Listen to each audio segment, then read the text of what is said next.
The Republic of Congo has been proclaimed, and our country is now in the hands of its own children. Together, my brothers and sisters, we are going to begin a new struggle, a sublime struggle which will lead our country to peace, prosperity, and greatness. Together, we are going to establish social justice and make sure everyone has just remuneration for his labor.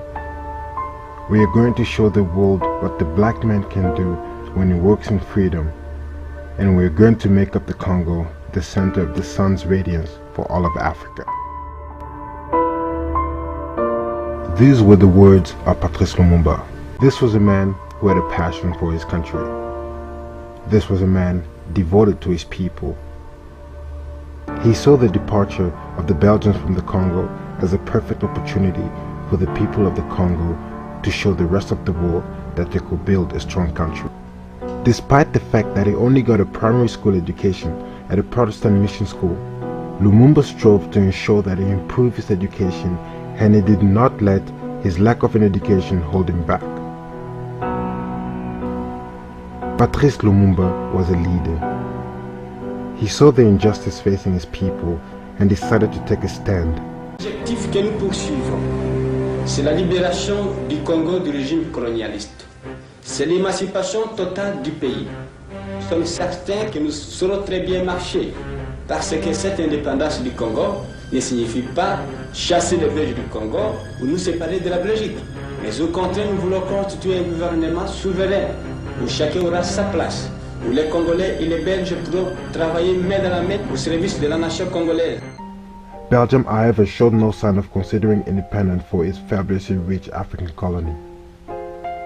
And therefore, in 1958, Lumumba set up the Mouvement National Congolais, better known as the MNC, to campaign for Congo's independence.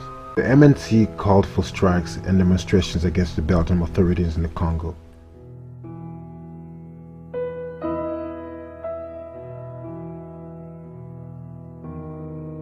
Lumumba called for immediate independence and he was arrested.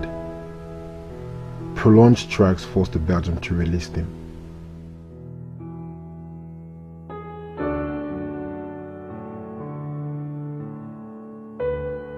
Faced with such unrest, the Belgian government announced in 1959 that an independence election would be held in May 1960. The MNC won the elections, winning a staggering 90% of the votes. The MNC formed the first government of the Congo on June 23, 1960. And at the young age of 35, Patrice Lumuba became the first Prime Minister of the independent Congo. But the problems Lumumba faced in Parliament and in the cabinet was small compared to the mutiny that broke out amongst the soldiers of the Congolese army on a few days after the independence was proclaimed. These stresses soon created a rift between Lumumba and President Kasavubu, and the result is that he was dismissed as Prime Minister in September. For a while he contested this decision, but the political situation both inside the Congo and internationally turned more and more against him.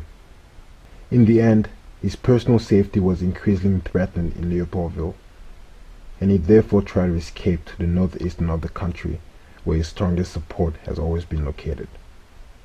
In a sequence of events full of drama and misery, he was caught and imprisoned by the Congolese army and later turned over to his worst enemies.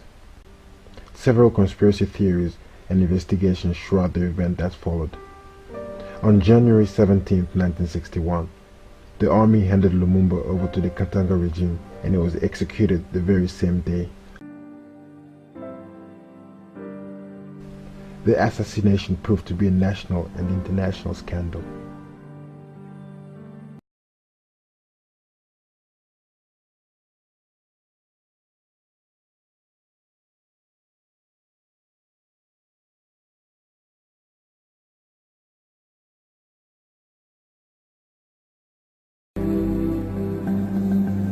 How and why was Patrice Lumumba murdered 40 years ago?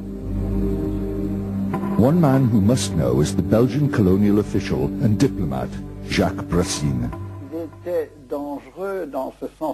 He was dangerous for us in the sense that he wasn't open to the kind of solutions we sometimes wanted to apply.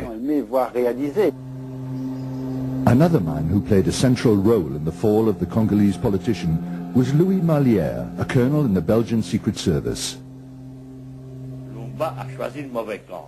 Lumumba chose the wrong side.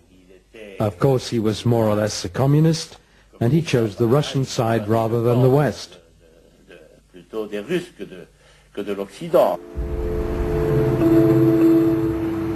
Virginia, USA.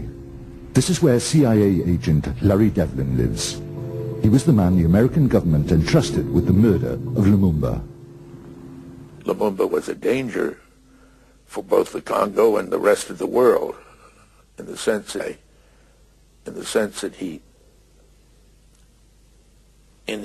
he was allowing the Soviets to come in, and we certainly believed that there was a very good chance that they would take over control of the Congo.